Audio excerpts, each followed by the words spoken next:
18 News investigative reporter Nick Dabina starts our team coverage.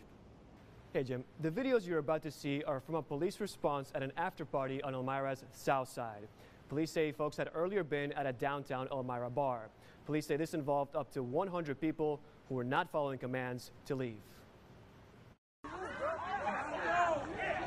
Cell phone videos obtained by 18 News show part of what happened around 3:30 a.m. Sunday outside an after party on West Hudson Street. Oh my God.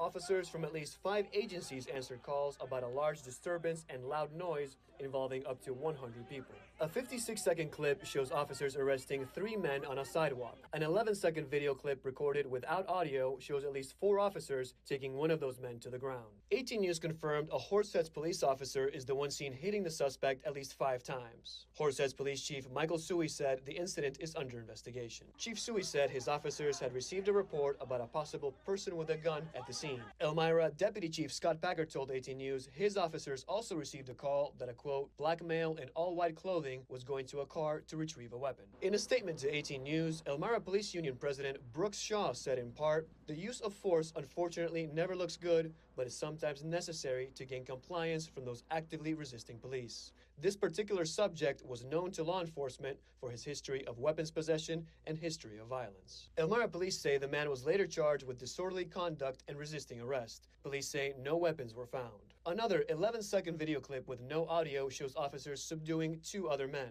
An Elmira police officer is seen striking a man's side 3 times with his knee before grabbing his arm to place him in handcuffs. In a statement to 18 News, Elmira Police Chief Thorne said in part, the videos do show force being utilized on non-compliant subjects. It should be noted that strikes in some instances are used as a manner to obtain compliance or to assist in securing an individual into custody. Knee strikes in one video appear to be utilized, which immediately is followed with securing the individual into handcuffs. Deputy Chief Packard told 18 News the man was yelling at officers, refusing to leave, and interfering with an officer who was trying to assist someone before he was arrested. He was charged with disorderly conduct and obstruction of governmental administration. Elmira police say people in the crowd at West Hudson Street were also involved in a disturbance 2 hours earlier on the 200 block of West Water Street in downtown Elmira.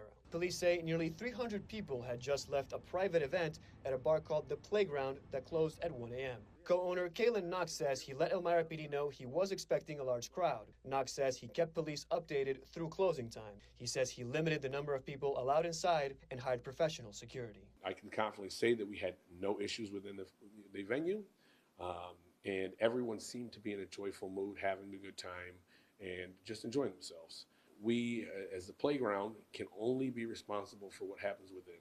We try to make sure that we prioritize people's safeties within. Nothing happened outside of the playground. This incident actually took place down the street where we did not see it. We were not able to see any of the occurrences of what happened. The 56-second clip from the incident on Hudson Street ends with an Elmira police officer with his taser drawn approaching a woman who was recording the scene. I'm not even touching nothing. Get out of the road. I'm not in the... Don't do that. I'm not doing... I'm a bystander. Act like animals will treat you like acting like an animal. Now, beat it. Now. Get off the sidewalk. Get on the sidewalk. Okay. Go ahead. Get in my face. This is crazy. I've never seen no like this. They are beating them. Yeah, beating them, literally. Now, Deputy Chief Packard told us the comment you just heard from that officer was made in a moment of frustration at how the crowd was behaving and without any bias. Police arrested a total of 14 people, 5 on West Hudson Street, 9 on West Water Street. Chief Thorne told us any use of force leads to a review of body cam video, police reports, and photographs. Use of force incidents are also reported to the New York State Division of Criminal Justice as required by state law. Jim. Neither chief wanted to go on camera because of the ongoing investigations, right? That's right. We did ask for on-camera comments, but the chiefs say while this investigation continues, they cannot provide an on-camera comment. They did provide statements, but we do expect to hear from them again. Okay, Nick.